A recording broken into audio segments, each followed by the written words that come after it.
Facebook marketing ভিডিওতে আপনাদের আবারও স্বাগতম।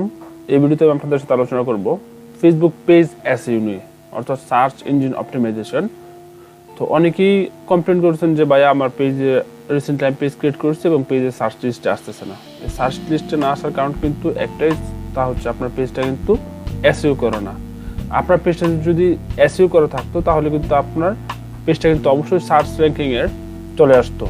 তো কীভাবে আপনারা পেজ এসইও করবেন তা নিয়ে কিন্তু আলোচনা করব এই ভিডিওতে। Hello viewers, this is Rubel Ahmed বাবু, আছি আপনাদের সাথে নতুন একটি ভিডিও নিয়ে। আপনি যদি আমার এই চ্যানেলের নতুন দর্শক হয়ে থাকেন এবং আমার এই ভিডিওগুলো যদি আপনাদের হেল্পফুল হয়, ভালো লাগে, তাহলে কিন্তু চ্যানেলটি সাবস্ক্রাইব করে নিতে পারেন। এবং যদি অলরেডি সাবস্ক্রাইব করে থাকেন তাহলে অসংখ্য অসংখ্য ধন্যবাদ। So let's get started.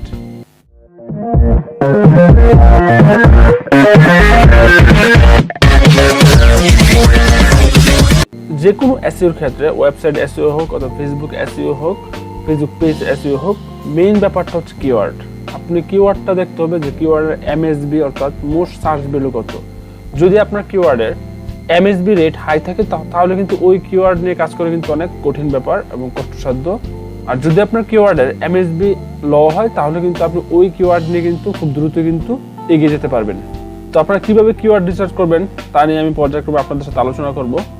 তো আপনি এমন একটি কিওয়ার্ড নিতে হবে যে কিওয়ার্ডের এমএসবি রেট লো, এবং এই কিওয়ার্ডগুলো কিন্তু আপনি আপনার পেজের বিভিন্ন জায়গায় ইউজ করতে হবে। প্রথমত হচ্ছে ফেসবুক নেমে কিন্তু আপনার কিওয়ার্ডটা দিতে হবে, এবং এই কিওয়ার্ডের মাধ্যমে কিন্তু আপনি আপনার পেজটাকে কিন্তু সাজাতে হবে।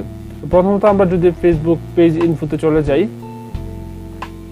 পেজ ইনফোতে যাওয়ার পর আপনার যে মেন কিওয়ার্ড, এই মেন কিওয়ার্ডটা দিয়ে আপনি ফেসবুকের নামটা ক্রিয়েট করবেন। তো আমার এই পেজের কিওয়ার্ড হচ্ছে ডিজিটাল হেল্পার। তো আমার মেইন নিশ কিন্তু এই ডিজিটাল হেল্পারটাকে কিন্তু ফোকাস করা এবং এই ডিজিটাল হেল্পারটাকে কিন্তু সার্চ র্যাঙ্কিংয়ে নিয়ে আসা।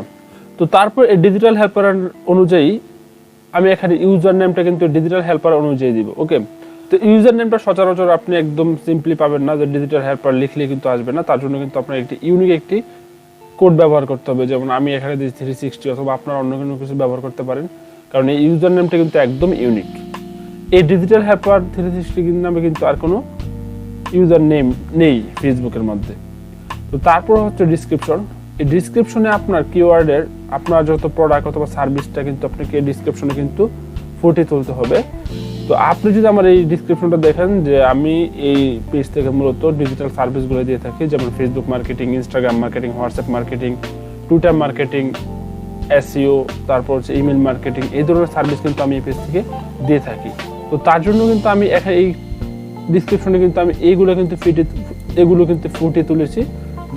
দেখতে পাচ্ছেন যে Facebook marketing, Instagram marketing, WhatsApp marketing, Twitter marketing, এগুলো কিন্তু আমি এখানে ফুটিয়ে তুলছি। কারণ এগুলো লিখে যখন কেউ কোনো সার্চ করবে, সেটা হতে পারে ফেসবুক অথবা ওয়েবসাইটে, তাহলে কিন্তু আমাকে কিন্তু এই কিওয়ার্ডগুলোর উপর বেস করে কিন্তু আমার পেজটা কিন্তু র্যাঙ্ক করবে। থার্ডলি যে অপশনটা, তা হচ্ছে ক্যাটাগরি। আপনি এখান থেকে 3টা ক্যাটাগরি সিলেক্ট করতে পারেন। তো এখানে আপনি দেখতে পাচ্ছেন যে প্রথমত হচ্ছে আমি সোশ্যাল মিডিয়া এজেন্সি দিয়ে রাখছি, তারপর আমি আরও 2টা ক্যাটাগরি সিলেক্ট করতে পারি।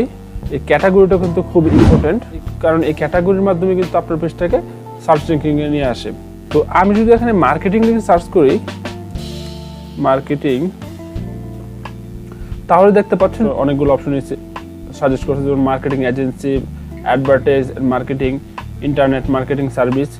তো এখানে আপনি আপনার বিজনেস পলিসি অনুযায়ী এখানে কিন্তু আপনি আপনার ক্যাটাগরি সিলেক্ট করে নেবেন। তো আমি এখান থেকে marketing agency, then marketing, advertise and মার্কেটিংটা, এই 2টা ক্যাটাগরি, এই 3টা ক্যাটাগরি কিন্তু এখান থেকে আমি সিলেক্ট করে নিলাম। ওকে, তো তারপর এখান থেকে আপনি মোবাইল নাম্বারটা দিয়ে নেবেন। মোবাইল নাম্বারটা আপনার এসইও ক্ষেত্রে তেমন কোনো প্রভাব ফেলে না। তারপর আপনার সাথে আপনার প্রোডাক্ট এবং সার্ভিস যারা নেবে তাদের সাথে সহজে কন্ট্যাক্ট করার জন্য কিন্তু আপনি এটাকে অ্যাড করে নিতে পারবেন। তারপর আপনি এখান থেকে ইমেল নিয়ে নেবেন। তো ইমেলটা আমি আপনাদের সাজেস্ট করবো, ইমেলটা অবশ্যই আপনার যে সার্ভিস, আপনার যে কিওয়ার্ড, এই কিওয়ার্ড বেস কিন্তু আপনি ইমেলটা ক্রিয়েট করবেন। তো আমি এখানে সময়ের জন্য কিন্তু করতে পারি নাই, জাস্ট আমার যে মেন যে ইমেলটা ওইটা দিয়ে দিয়েছি। তো এখানে সাপোজ ডিজিটাল হেল্পার, তো আমি এখানে দিতে পারতাম যে ডিজিটাল হেল্পার @gmail.com, অথবা ডিজিটাল হেল্পারের সাথে কোনো কিছু অ্যাড করে কিন্তু আমি একটা ইমেল ক্রিয়েট করতে পারতাম। ওকে, তো আপনার ইমেলটা আপনাদের কিওয়ার্ড অনুযায়ী কিন্তু এখানে ক্রিয়েট করে নেবেন। তো তারপর আপনার যে ওয়েবসাইট আছে, ওই ওয়েবসাইটটা কিন্তু আপনার কিওয়ার্ড অনুযায়ী কিন্তু ওয়েবসাইটের ডোমেন হোস্টিং নেবেন।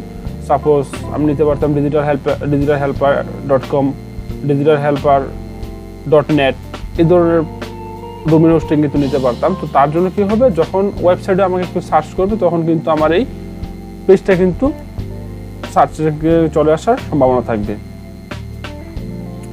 তো তারপর আপনি এখান থেকে অ্যাড্রেস এবং সিটি, জিপ কোড এগুলো দিয়ে নেবেন।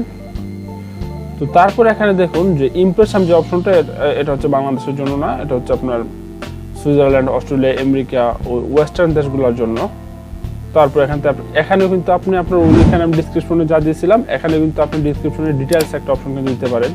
আর এডিশনাল ইনফরমেশনে কিন্তু আপনি আপনার বিজনেস সম্পর্কে যেই ইনফরমেশনগুলো আছে সেই ইনফরমেশনগুলো কিন্তু দিয়ে নেবেন।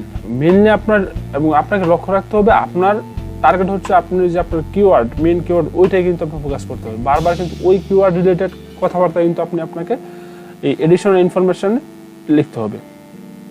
তো তারপর হচ্ছে আপনার আদার্স অ্যাকাউন্টে। তো এই অ্যাকাউন্ট থেকে আপনার যে ইউটিউব অথবা আপনার ইনস্টাগ্রাম, টুইটার, স্ন্যাপচ্যাট, তারপর হচ্ছে হোয়াটসঅ্যাপ, এগুলো কিন্তু আপনি এখান থেকে অ্যাড করে নেবেন। কারণ এখানে যদি আপনি এগুলো অ্যাড করে নেন তাহলে কিন্তু ইনস্টাগ্রাম এবং অন্যান্য যে সাইটগুলো আছে, পিন্টারেস্ট, সাম্বলার, ওইখানে কিন্তু আপনার পেজটাকে সাজেস্ট করবে এবং এইভাবে কিন্তু আপনার পেজটা কিন্তু সার্চ র্যাঙ্কিংয়ে চলে আসবে। এই কাজগুলো করার পর আপনাকে সবচেয়ে গুরুত্বপূর্ণ যে কাজটা করতে হবে তা হচ্ছে আপনার কিওয়ার্ড রিলেটেড পোস্ট দেওয়া, এবং পোস্টটা হতে হবে রেগুলার। তো এই সবগুলো ওয়েল অপটিমাইজ করার পর আমরা যেই মিস্টেকটা করি তা হচ্ছে আমরা রেগুলার কিওয়ার্ড বেস পোস্ট দিতে পারি না। আমরা বিভিন্ন সময় বিভিন্ন ক্যাটাগরির পোস্ট দিই, যার জন্য কিন্তু আমাদের পেজটা কিন্তু নির্দিষ্ট নিশে কিন্তু এগিয়ে যেতে পারে না। তার জন্য আমাদের উচিত যে সবসময় আমাদের কিওয়ার্ড বেস কিন্তু পোস্ট দেওয়া, এবং সেটা হতে হবে রেগুলার পোস্ট দিলে সেটা কিন্তু আপনাকে সার্চ র্যাঙ্কিংয়ে নিয়ে আসবে। তো এটাই হচ্ছে টোটালি পেজ এসইও। তো এইভাবে যদি আপনি আপনার পেজটাকে সাজান এবং রেগুলার পোস্ট দেন তাহলে কিন্তু আপনি আপনার পেজটাকে সার্চ র্যাঙ্কিংয়ে সবসময় উপরে পাবেন। এবং রিলেটেড যে কিওয়ার্ডগুলো আছে, রিলেটেড কিওয়ার্ড দিয়ে কিন্তু সার্চ করলে কিন্তু আপনার পেজটাকে সবার সামনে পাবে। এভাবে কিন্তু আপনি আপনার বিজনেসটাকে কিন্তু অর্গানিকভাবে কিন্তু এগিয়ে নিতে পারবেন। তো এই ভিডিওটি যদি আপনার ভালো লাগে এবং হেল্পফুল হয়, এবং পরবর্তী যদি এরকম আরও ভিডিও পেতে চান তাহলে কিন্তু আমার চ্যানেলটি সাবস্ক্রাইব করে নিতে পারেন এবং সাথের বেল আইকনটা কিন্তু বাজিয়ে নিতে পারেন। দেখা হবে আবার কোনো নতুন ভিডিওতে। সে পর্যন্ত ভালো থাকুন, সুস্থ থাকুন। আল্লাহ হাফেজ।